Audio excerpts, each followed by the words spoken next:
I'm Jasmine Anderson. The hunt for new clues continues in the alleged Gilgo serial killer. Here's what we know right now. Rex Heuermann is now on suicide watch in jail. Investigators continue to search a storage unit in Amityville and his home in Massapequa Park. The special grand jury in the case will sit through September 15th. Steve Langford has the latest on the investigation. 4 days into the exhaustive collection of evidence at the home of accused serial killer Rex Heuermann in Massapequa Park, Suffolk County Police tell Newsday there is no end in sight for the ongoing search here. And now, just a couple of miles from there, authorities executing a search warrant at a storage facility on Broadway in Amityville. Officials from the Suffolk County Crime Laboratory and the medical examiner's office at the scene collecting evidence from a storage unit linked to Heuermann.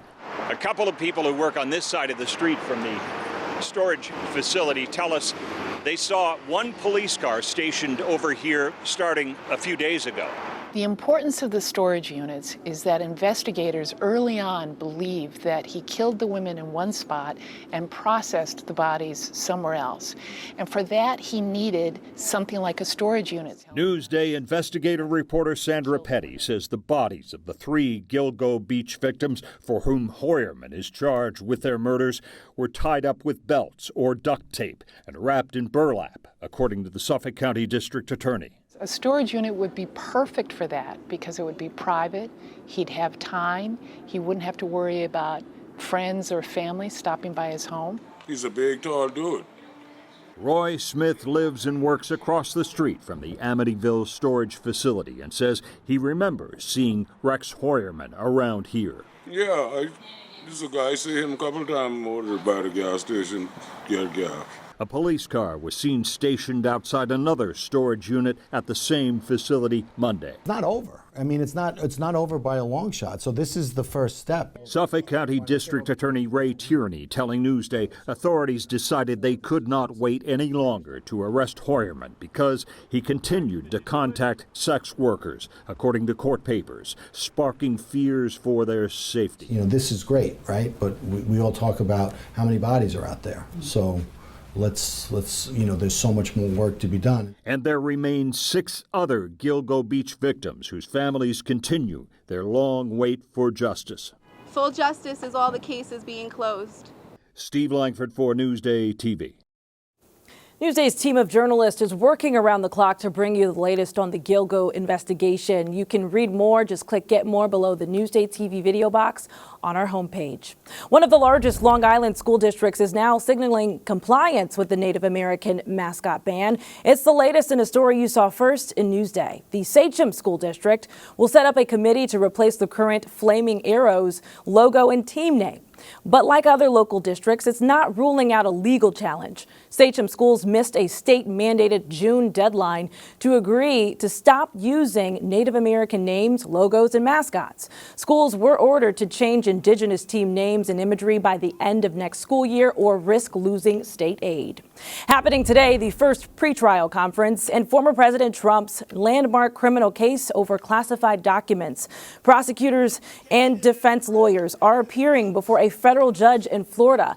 They'll discuss the rules that will govern how classified evidence is used in the case.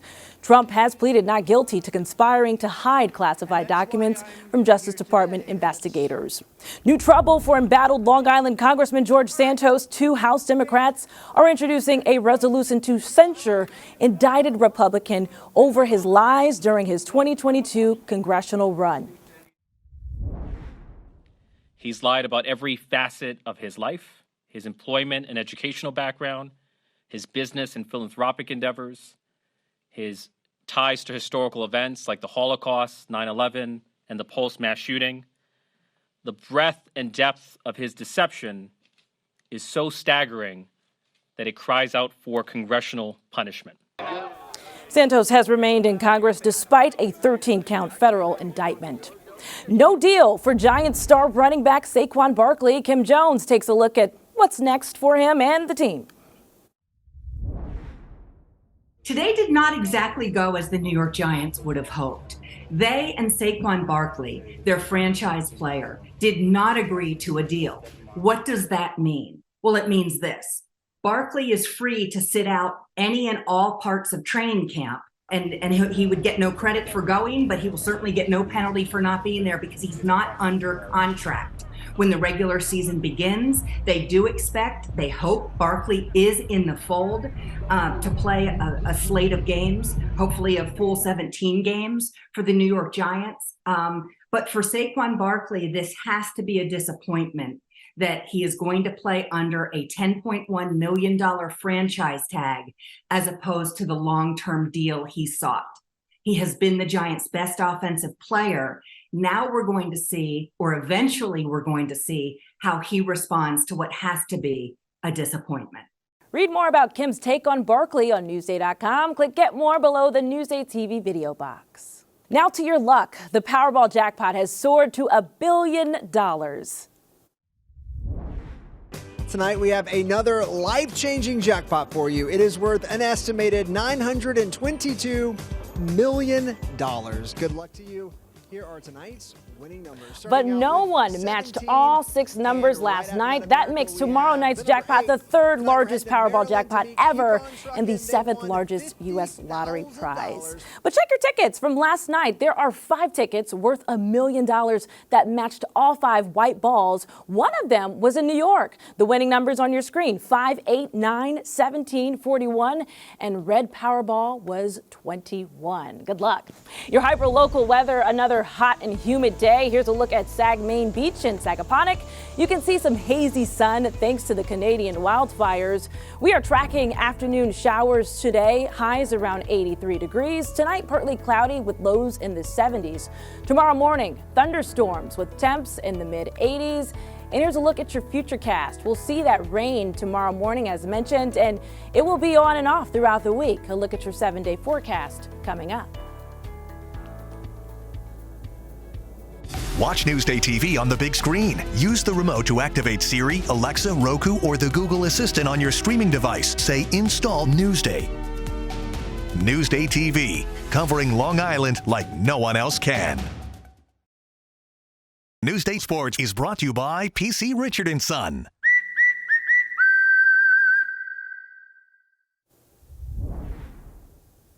It's one of the hardest things to do in sports, a hole-in-one, and one Long Islander has done it 14 times. Carissa Kelman has a story you'll see only in Newsday.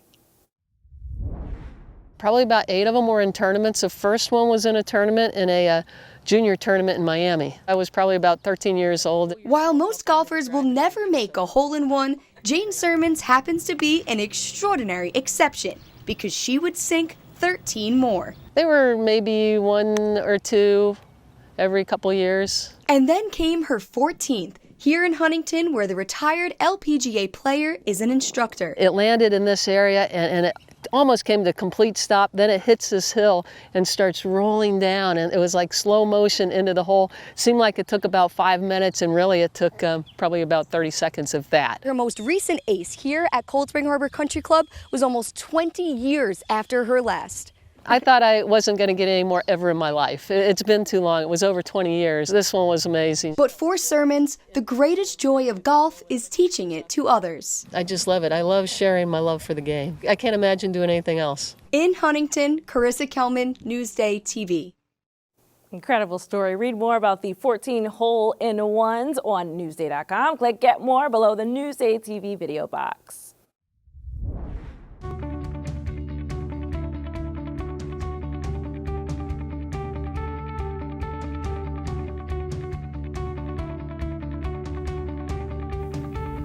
For the Shinnecock kelp farmers, reseeding the bay is a way to keep ties with their cultural heritage. Photojournalist Randy Dodonna has the story you'll see only in Newsday.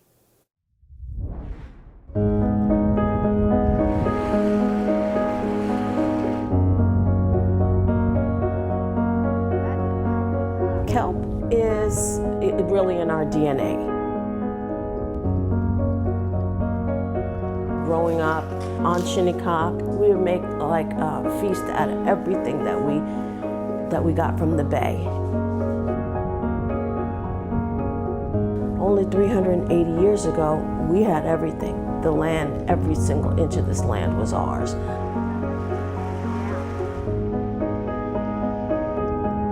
the best of both worlds here, being able to help clean the waters and pass that down to our children. We're women who are worried about our children and their children and other future generations' ability to stay here and subside on the abundance of shellfish that have always sustained us here and now are really threatened by the excess carbon and nitrogen in the water.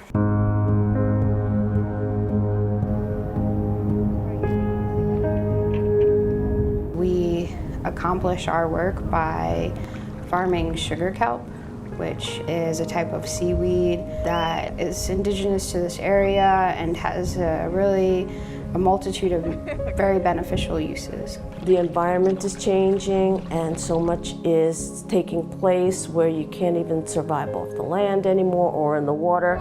Oh, wow. Going out into the water when we were kids, our mothers would bring us, we'd walk on the seaweed and slip and pick it up and play with it.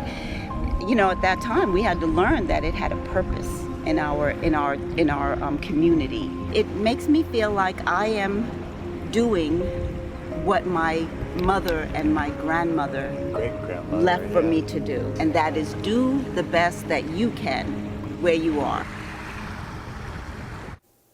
Legacy rooted in culture. Read more about the kelp farmers on Newsday.com. Click Get More below the Newsday TV video box. Get more of the stories you've seen on Newsday TV at Newsday.com. Plus breaking news, investigations, things to do, restaurants, and other Long Island news you can't get anywhere else. At Newsday.com, covering Long Island like no one else can. I'm Jasmine Anderson. Have a terrific Tuesday. Thanks for watching. We'll leave you with a look at your hyperlocal 7-day forecast.